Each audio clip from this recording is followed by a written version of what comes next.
إن أريد إلا الإصلاح ما استطعت وما توفيقي إلا بالله۔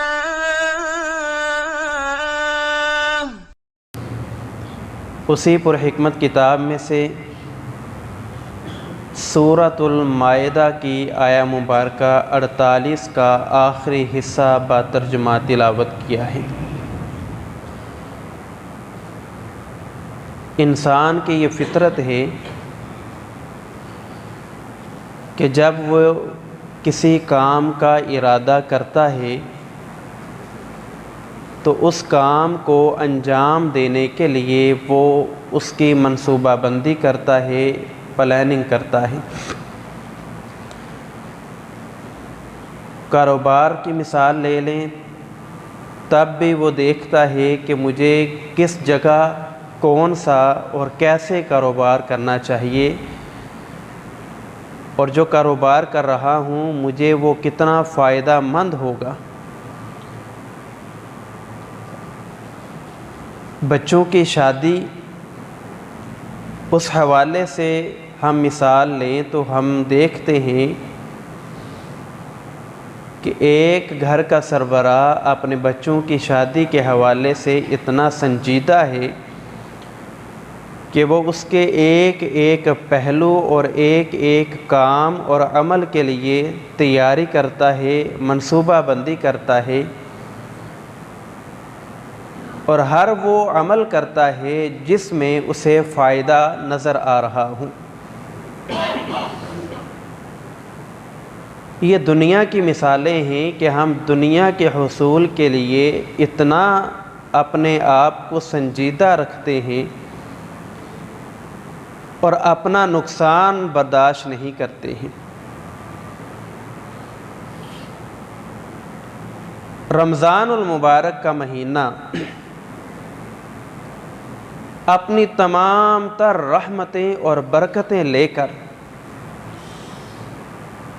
اللہ کی طرف سے اہل ایمان کے لیے بخششیں لے کر، سعادتیں لے کر ہمارے اوپر سایہ فگن ہونے والا ہے۔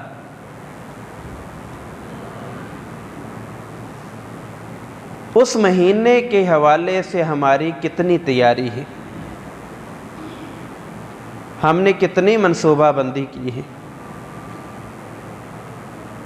اگر ہم اس مہینے کے حوالے سے دیکھیں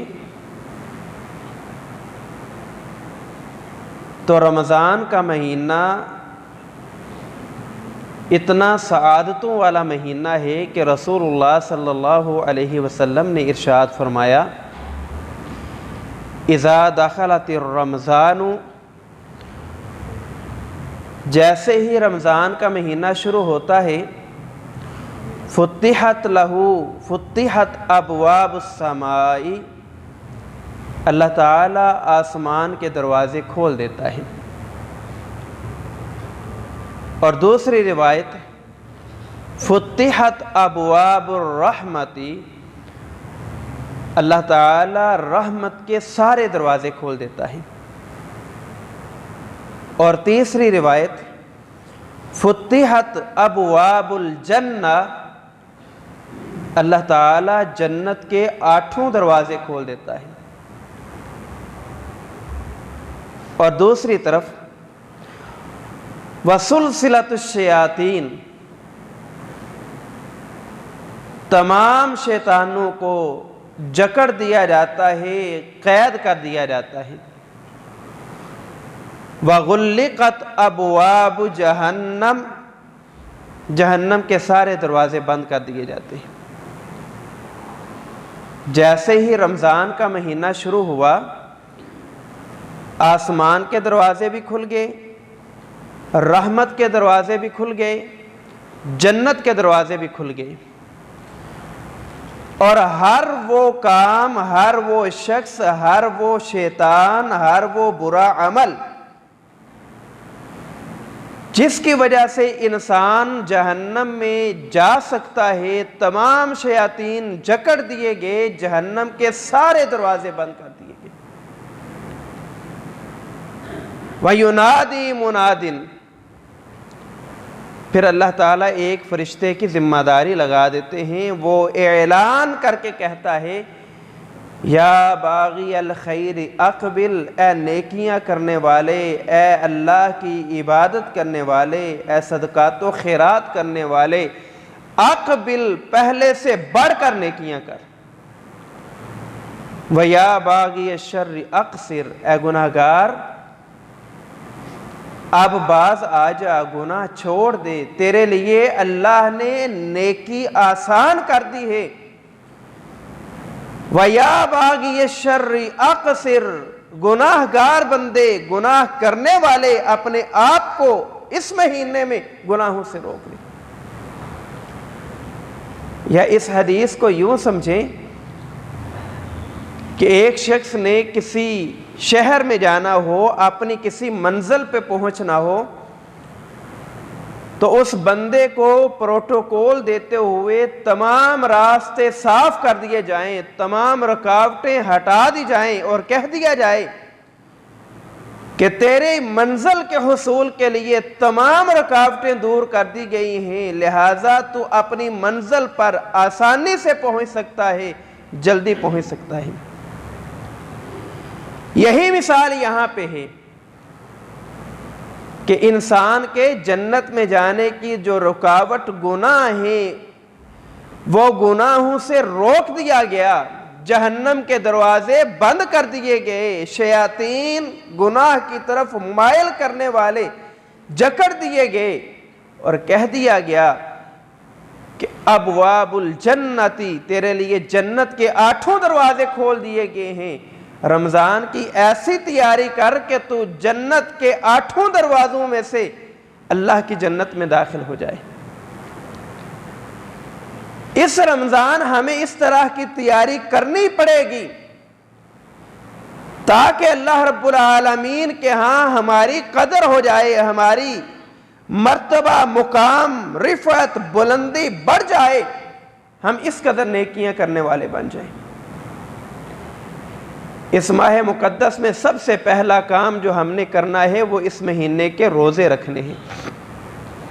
یا ایھا الذین آمنوا کتب علیکم الصیام کما کتب علی الذین من قبلکم لعلکم تتقون، اہل ایمان تمہارے اوپر رمضان کے روزے فرض ہیں جس طرح تم سے پہلے اقوام پہ فرض تھے، لعلکم تتقون، مقصد یہ ہے کہ تم اللہ سے ڈرنے والے بن جاؤ۔ پہلی امتوں پر بھی روزے فرض تھے، اس امت پر بھی روزے فرض ہیں، اور یہ روزہ بڑی عظیم عبادت ہے۔ اللہ کے نبی صلی اللہ علیہ وسلم نے فرمایا، حدیث قدسی ہے، اللہ کہتے ہیں الصوم لی وانا اجزی بہ، بندہ روزہ میرے لیے رکھتا ہے اور اس کا اجر، اس کا ثواب، اس کے روزے کا بدلہ میں رب العالمین عطا فرماؤں گا۔ اور اس کا کتنا اجر و ثواب ہے؟ اللہ کے نبی صلی اللہ علیہ وسلم نے قرآن مجید میں اللہ نے آیت نازل کی، ان المسلمین والمسلمات والمؤمنین والمؤمنات، اہل ایمان کی 10 صفات کا ذکر کیا، والصائمین والصائمات، روزہ رکھنے والا مرد اور روزہ رکھنے والی عورت، اس کا بدلہ، اس کی جزا یہ ہے کہ اعد اللہ لہم مغفرۃ واجرا عظیما، جو روزہ رکھے گا اللہ اسے معاف بھی کرے گا اور اسے بہت بڑا اجر بھی عطا فرمائے گا۔ اور دوسری طرف وہ شخص جو روزہ نہیں رکھتا، آج ہمارے پاس روزہ چھوڑنے کے بڑے بہانے ہیں کہ میں بیمار ہوں، بیمار ہو تو اسلام نے رخصت دی ہے، اگر جزوی وقتی بیمار ہو روزہ چھوڑ دو، بعد میں اس کی گنتی پوری کر لو، اگر دائمی بیمار ہو روزہ نہیں رکھ سکتے فدیہ دے دو۔ اللہ رب العالمین نے ایک بیمار شخص کے لیے روزے کے معاملے میں رخصت رکھی ہے، اگر اس وقت نہیں رکھ سکتا بعد میں رکھ لے، اگر دائمی مریض ہے تو فدیہ عطا کرتے۔ مگر آج ہمارے پاس بہانے یہ ہیں کہ میں مزدوری کرتا ہوں، مزدوری کروں گا تو روزہ کیسے رکھوں گا؟ کیا صحابہ مزدوری نہیں کرتے تھے؟ آج کے دور سے وہ دور زیادہ مشقت والا دور تھا۔ آج ہمارے پاس ساری سہولتیں موجود ہیں، آج ہمارے پاس ساری نعمتیں موجود ہیں، اس کے باوجود ہم روزہ نہیں رکھتے۔ اللہ کے نبی صلی اللہ علیہ وسلم کی ایک حدیث ہے مسند احمد میں، آپ نے فرمایا میرے پاس جبرائیل امین آئے، مجھے لے کر ایک بلند پہاڑ پر چڑھ گئے۔ اللہ کے نبی صلی اللہ علیہ وسلم فرماتے ہیں میں نے وہاں دیکھا کہ ایک شخص کے ان باچھوں کو، اس چہرے کو، اس منہ کو گدی تک کھینچ کر پھاڑ دیا جا رہا ہے، پھر اس کا چہرہ درست ہو جاتا ہے، پھر اللہ کے فرشتے اس کے منہ میں لوہے کی بڑی بڑی سلاخیں ڈال کر اس کا منہ، اس کی یہ باچھیں اس کی گدی تک پھاڑ دیتے ہیں۔ میں نے پوچھا جبرائیل امین یہ کون سا بدبخت انسان ہے جسے یہ سزا دی جا رہی ہے؟ جبرائیل امین نے بتایا یہ آپ کی امت کے وہ لوگ ہیں جب رمضان کا مہینہ ان پر سایہ کرتا تھا، وہ اس کی بجائے کہ اس کی سعادتیں، برکتیں، رحمتیں سمیٹتے، وہ اس مہینے کا روزہ نہیں رکھتے تھے، اس مہینے کے ادب، اس کی حرمت پامال کرنے والے تھے۔ یہ روزہ خور ہیں، یہ وہ بد نصیب ہیں جنہوں نے روزے نہیں رکھے ہیں، قیامت تک ان کے چہروں کو، ان کی گدی تک پھاڑا جائے گا اور یہ سزا دی جائے گی۔ جو بندہ روزے نہیں رکھتا اس کے لیے یہ سزا ہے۔ پہلا عمل اس مہینے میں میرے اور آپ کا کرنے والا یہ ہے کہ ہم اس مہینے کے روزے رکھیں گے، اور دوسرا عمل یہ کرنے والا ہے کہ ہم اس مہینے میں قرآن کی تلاوت کریں گے۔ شہر رمضان الذی انزل فیہ القرآن ھدی للناس وبینات من الھدی والفرقان انا انزلناہ فی لیلۃ القدر۔ لیلۃ القدر میں اللہ نے تمام کتابوں کے سردار قرآن مجید نازل فرما دی ہے۔ اس مہینے میں ہم نے قرآن کا ادب کرنا ہے، قرآن کی تلاوت کرنی ہے، لیکن ہمارا حال یہ ہے روزہ رکھ لیتے ہیں، منہ باندھ لیتے ہیں، حلال چیزیں افطاری تک اپنے اوپر حرام کر لیتے ہیں، لیکن نماز بھی نہیں پڑھتے، قرآن کی تلاوت بھی نہیں کرتے، نماز سے بھی غافل۔ کیوں؟ اتنا رش ہے کیونکہ لوگ عید کی شاپنگ کر رہے ہیں، کاروبار میں مصروف ہوں، نماز نہیں پڑھ سکا، روزہ رکھ کے سو گیا تھا، جاگ نہیں آئی، بس وقت گزر گیا، میں نے کہا پھر پڑھ لیں گے، پھر پڑھتے پڑھتے وہ نماز سے غافل رہتا ہے۔ اللہ کے نبی صلی اللہ علیہ وسلم نے فرمایا الصیام والقرآن، رمضان المبارک کا روزہ، قرآن مجید کی تلاوت، یشفعان لعبد یوم القیامت، قیامت کے دن یہ دونوں اللہ تعالیٰ سے سفارش کریں گے اور کہیں گے اللہ یہ روزہ بھی رکھتا تھا، یہ قرآن کی تلاوت بھی کرتا تھا، اس بندے کو جہنم سے آزاد کر کے جنت میں داخل کر دے۔ اور اس حدیث کے آگے والے الفاظ ہیں کہ یہ دونوں روزہ اور قرآن یہ اللہ سے جھگڑا کریں گے، اللہ سے اصرار کریں گے۔ آج ایک بچہ اپنے والد سے اصرار کرے وہ اپنی ضد پوری کروا لیتا ہے۔ آج ایک بچہ اپنی ماں سے ضد کرے، ماں مجبور ہوتی ہے اپنے بچے کی ضد پوری کرنے پہ، اور آج تو ہم اپنے بچوں کو ضد کرنے ہی نہیں دیتے، وہ اپنی زبان سے الفاظ بعد میں ادا کرتے ہیں، اپنی خواہش کا اظہار بعد میں کرتے ہیں، ہم وہ پوری کر دیتے ہیں۔ اس قدر بچوں کو ساری نعمتیں دینے والے اگر بچہ اصرار کرے تو اس کے آگے ہم گھٹنے ٹیک دینے والے، ذرا توجہ تو کریں، تدبر تو کریں کہ قرآن بھی اور روزہ بھی اللہ سے اصرار کرے گا، جھگڑا کرے گا، سفارش کرے گا، اللہ کو مجبور کر دے گا کہ اللہ رب العالمین یہ فیصلہ کریں گے کہ میں نے اس بندے کو جنت میں داخل کر دیا ہے، سفارش کی جا رہی ہے، اور سفارش کرنے والا کون ہے؟ الصیام، رمضان کا روزہ ہے، والقرآن، قرآن کی تلاوت ہے۔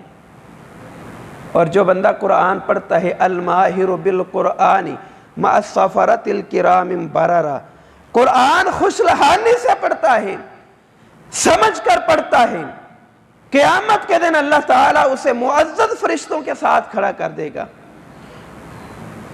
اور جو قرآن نہیں پڑھتا، قرآن کہتا ہے وَقَالَ الرَّسُولُ يَا رَبِّ إِنَّ قَوْمِ اتَّخَذُوا هَذَا الْقُرْآنَ مَهْجُورًا، اللہ کے رسول کہیں گے اللہ یہ بدبخت قوم، اسے موقع ملا، رمضان کا مہینہ آیا، قرآن کی تلاوت نہ کی، اس میری قوم نے، اس میری امت نے قرآن کو پسے پشت ڈال دیا، اللہ انہیں ذلیل و رسوا کر دے۔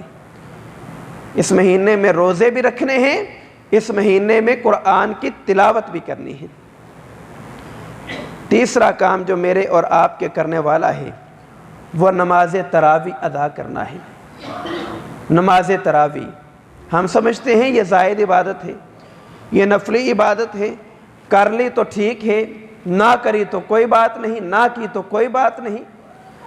صرف ایک حدیث مبارکہ اللہ کے نبی صلی اللہ علیہ وسلم نے فرمایا من قام مع الامام، جس بندے نے امام کے ساتھ قیام اللیل کر لیا، یعنی نماز تراویح ادا کی، نماز تراویح ادا کی، من قام مع الامام لیلا قیام اللیل، جس بندے نے رات کا قیام نماز تراویح امام کے ساتھ ادا کی، حتی انصرفا، امام نے نماز تراویح مکمل کی اور یہ بھی نماز تراویح پڑھ کے اپنے گھر چلا گیا۔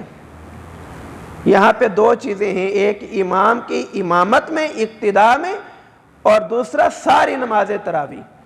ہماری عادت کیا ہے؟ ہم 2 پڑھتے ہیں تھک جاتے ہیں، 4 پڑھتے ہیں لیٹ جاتے ہیں، پھر اپنے گھروں میں چلے جاتے ہیں۔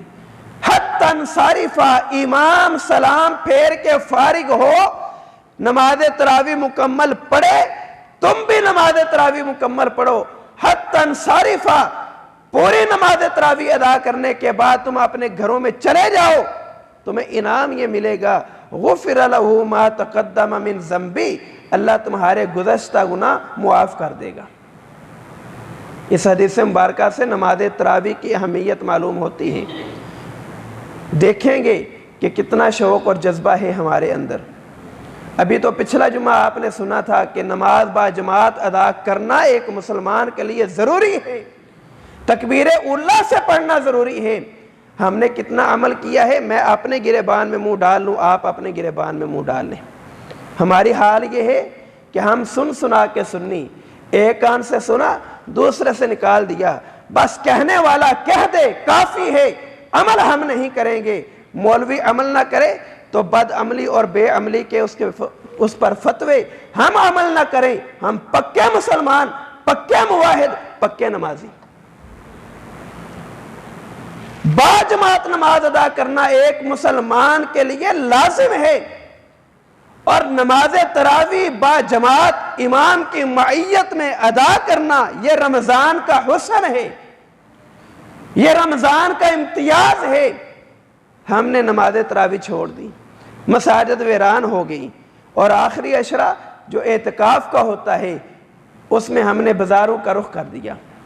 جو لیلۃ القدر تلاش کرنے والا ہوتا ہے بازاروں میں جا کر ساری رات مارے مارے پھرتے ہیں، اور نام دے دیا ہم نے عید کی شاپنگ کرنی ہے، پہلے کر لیں۔ ان راتوں میں عبادت کریں، اللہ کو راضی کرنے، لیلۃ القدر تلاش کریں، خیر من الف شہر، ایک رات 1000 مہینوں سے بہتر ہے۔ ہمارے اندر سے ایمان کا، عبادت کا شوق، جذبہ، تڑپ ختم ہو گئی۔ قیام اللیل، نماز تراویح رمضان میں امام کے ساتھ مکمل ادا کرنے کا حکم کون دے رہا ہے؟ محمد الرسول اللہ صلی اللہ علیہ وسلم دے رہے ہیں۔ حتی انصرفا، مکمل نماز تراویح ادا کرنا، اور اس کے ساتھ ساتھ کثرت دعا کرنا۔ چوتھا کام کثرت دعا۔ وَإِذَا سَأَلَكَ عِبَادِي انی فانی قریب اجیب دعوت الدائی اذا دعان فلیستجیبوا لی ولیؤمنوا بی لعلہم یرشدون۔ بندے پوچھتے ہیں کہ اللہ سے کیسے مانگے، کب مانگے، اللہ سے دعا کریں، تو آپ کہہ دیں انی قریب، میں اپنے بندوں کے قریب ہوں، وہ ذرا مجھ سے دعا مانگے تو صحیح، ذرا میرے ساتھ باتیں کرے تو صحیح، ذرا مجھے اپنے سامنے تصور کر کے مجھ سے کچھ مانگے تو صحیح، اجیبو، جو اس طرح مانگے گا میں اسے عطا کروں گا۔ اور ہم اہل الحدیث بڑے بدبخت ہیں، بڑے بد نصیب ہیں۔ کس حوالے سے؟ نماز کے بعد اجتماعی دعا کا ثبوت قرآن و سنت سے نہیں ہے۔ نماز کے بعد اجتماعی دعا اللہ کے نبی سے ثابت نہیں ہے۔ انفرادی دعا مانگنی چاہیے۔ ہم نے اجتماعی دعا چھوڑ دی، ہم نے کہا اجتماعی نہیں تو انفرادی بھی نہیں، ہم اپنی دعا بھی نہیں مانگیں گے۔ السلام علیکم ورحمۃ اللہ، السلام علیکم ورحمۃ اللہ، اللہ اکبر، استغفر اللہ کہنا بھی گوارا نہیں، صف چھوڑ کے مصلی سے بھاگ جاتے ہیں۔ اذکار کرنا بھی گوارا نہیں ہے، دعا مانگنا تو دور کی بات ہے۔ اس مہینے میں کثرت دعا لازم کریں، اللہ سے مناجات کریں، اللہ کو منائیں، اللہ کو راضی کریں، رو رو کر اللہ سے مانگیں۔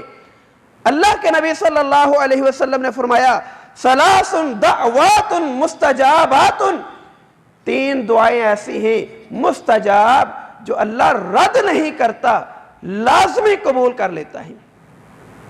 کبھی بھی وہ دعائیں رد نہیں ہوتی، وہ قبول کی جاتی ہیں۔ ان دعاؤں میں سے ایک دعا ہے جو اللہ کے نبی نے فرمایا ان الصائم ان للصائم عند افطارہ، روزہ دار جب سارے دن کی بھوک پیاس کام کی مشقت برداشت کر کے افطاری کے لیے دسترخوان پہ بیٹھتا ہے، عند افطارہ، ساری نعمتیں سامنے ہیں، اللہ رب العالمین کے سامنے ہاتھ پھیلا کے اللہ سے مانگتا ہے، اس وقت مانگی ہوئی دعا اللہ تعالیٰ رد نہیں کرتا، اللہ قبول کر لیتا ہے۔ لیکن اس وقت بھی ہمارا حال کیا ہوتا ہے؟ سارا سال اللہ کی نعمتیں کھاتے ہیں، سارا سال اللہ رب العالمین کے انعامات سے مستفید ہوتے ہیں، لیکن وہ لمحہ ہمارے لیے اتنا بے صبری کا ہوتا ہے کہ پانی کا گلاس کوئی اور نہ لے لے، وہ کھجور میرے سامنے پڑی ہے کوئی اور نہ اٹھا لے، وہ نوالا میرے سامنے سے کوئی دوسرا نہ لے جائے، اسی فکر میں رہتے ہیں۔ اس فکر میں رہنا چاہیے۔ ان للصائم عند افطارہ، روزہ دار سارا دن صبر کرتا ہے، ابھی بھی صبر کر لے اور صبر کے ساتھ اللہ سے دعا کر دے، اللہ تعالیٰ اس کی دعا رد نہیں کریں گے بلکہ اپنے اس بندے کی دعا قبول کر لیں گے۔ اس کے علاوہ ایک اور کام جو ہمارے کرنے کا اس مہینے میں ہے وہ یہ ہے کہ ہم اس مہینے میں صدقہ بڑھ چڑھ کے کریں۔ ایک تو ہم زکوٰۃ دیتے ہیں، زکوٰۃ رمضان کے ساتھ خاص نہیں، زکوٰۃ صاحب نصاب پر سال مکمل ہونے پہ ہے، جب سال مکمل ہو جائے زکوٰۃ دینا لازم اور ضروری ہے۔ لیکن رمضان میں ہم اس لیے دیتے ہیں کہ اس میں تمام نیکیوں کا ثواب بڑھ جاتا ہے، کوئی حرج نہیں، دینی چاہیے، اس میں کوئی قباحت والی بات نہیں۔ لیکن ہم کیا کرتے ہیں؟ ہم صرف اور صرف اس مہینے میں زکوٰۃ ہی دیتے ہیں، یا آخری دنوں میں فطرانہ جسے ہم صدقہ فطر کہتے ہیں وہ ادا کرتے ہیں، اس کے علاوہ ہم کوئی صدقہ نہیں کرتے۔ اس کے علاوہ بھی صدقہ کرنا چاہیے۔ صحیح بخاری کی حدیث ہے، اللہ کے نبی صلی اللہ علیہ وسلم رمضان کے مہینہ میں اس قدر بڑھ چڑھ کر صدقہ کرتے تھے کہ تیز آندھی بھی آپ کے اس صدقے کا مقابلہ نہیں کر سکتی تھی۔ اور آپ جانتے ہیں کہ اللہ کے نبی صلی اللہ علیہ وسلم نے ساری زندگی زکوٰۃ ادا نہیں کی۔ کیوں؟ کیونکہ آپ صاحب نصاب ہی نہیں ہوئے۔ آپ کے گھروں میں 2 ماہ تک چولہا نہیں جلا کرتا تھا، کھجور اور اس کی گٹھلیاں چوس کر اللہ کے نبی گزارا کیا کرتے تھے۔ اللہ کے نبی ساری زندگی صاحب نصاب نہیں ہوئے، آپ نے زکوٰۃ ادا نہیں کی، لیکن جب صدقے کی باری آئی اللہ کے نبی اس قدر صدقہ بڑھ چڑھ کر کرتے تھے کہ رمضان کے مہینے میں اللہ کے نبی علیہ السلام کے صحابی کہتے ہیں تیز آندھی بھی آپ کے اس صدقے کا مقابلہ نہیں کرتی تھی۔ اور ہم طوفان کی مثال لے لیں تو طوفان جب آتا ہے ہماری جو کھڑکی ہوتی ہے اس کے آگے جو جالی لگی ہوتی ہے اسے کراس کر کے ہوا کمروں میں داخل ہو جاتی ہے، مٹی ریت کے ذرات کمروں میں داخل ہو جاتے ہیں۔ اس قدر تیز طوفان، اس سے بھی بڑھ کر اللہ کے نبی تیز رفتاری کے ساتھ رمضان کے مہینے میں صدقہ کیا کرتے تھے۔ اس مہینے میں صدقہ بھی ایک مسلمان کے لیے لازم ہے کہ وہ اپنی استطاعت کے مطابق بڑھ چڑھ کر اللہ کے راستے میں مال خرچ کرے۔ تو یہ چند ایک امور ہیں جن پر عمل کرنا میرے اور آپ کے لیے لازم اور ضروری ہے تاکہ اللہ تعالیٰ کا قرب ہمیں حاصل ہو سکے۔ قرآن کہتا ہے فَاسْتَبِقُوا الْخَيْرَاتِ، لوگوں نیکی کے کاموں میں سبقت لے جاؤ۔ فَاسْتَبِقُوا الْخَيْرَاتِ، نیکی کے کاموں میں سبقت لے جاؤ۔ إِلَى اللَّهِ مَرْجِعُكُمْ فَيُنَبِّئُكُمْ، ایک دن فوت ہونا ہے، مر جانا ہے، مرنے کے بعد تم نے اللہ کے پاس پہنچنا ہے۔ فَيُنَبِّئُكُمْ، اللہ تمہیں تمہارے اعمال کی خبر دے گا، بتائے گا کہ تم کون سے اعمال کر کے آئے ہو۔ اللہ سے دعا ہے اللہ ہمیں عمل کی توفیق عطا فرمائے، رمضان کے مہینے سے فائدہ اٹھانے کی توفیق عطا فرمائے، اس مہینے کی تیاری کرنے کی توفیق عطا فرمائے، مساجد آباد کرنے کی توفیق عطا فرمائے۔ اس مہینے کو اللہ نے رحمتوں اور برکتوں سے بھرپور کیا ہے، اس سے بھرپور فائدہ اٹھا کر اپنے آپ کو جنت میں داخل کروانے والا بنا دے۔ وآخر دعوانا ان الحمد للہ رب العالمین۔